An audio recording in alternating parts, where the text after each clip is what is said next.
Yo, what's up? This is Manuling TV Vlog. So, mo din ang simbahan guys. TGCF, The Glory of Zion Fellowship in Usami City, 183, Kuta area. Okay. Kung makita ninyo, mao na ang sulod sa mga simbahan, na cross, na pulpit, na bao-bao. Wala pa nagsimba, kaya ninyaw pa man. Kung mao din ako mga kauban, si Nono, si Udo, o si Joseph, nagkasabot niya ng mga tunog Kuta Beach kay magpahangin o magpabuto. Nagdala man na sila pabuto.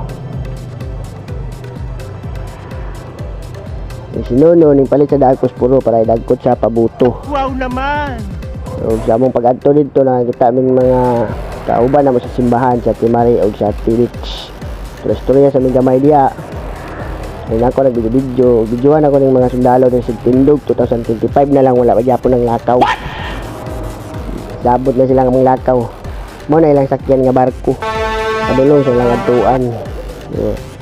Nindot kayo pagkaduwing. So kanya pong isa diri.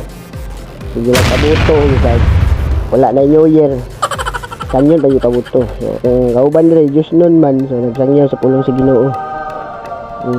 Para nakadawat pa ni man nag-uyab. Mo ni ang view sa Kuta Beach. Nindot kayo ang view.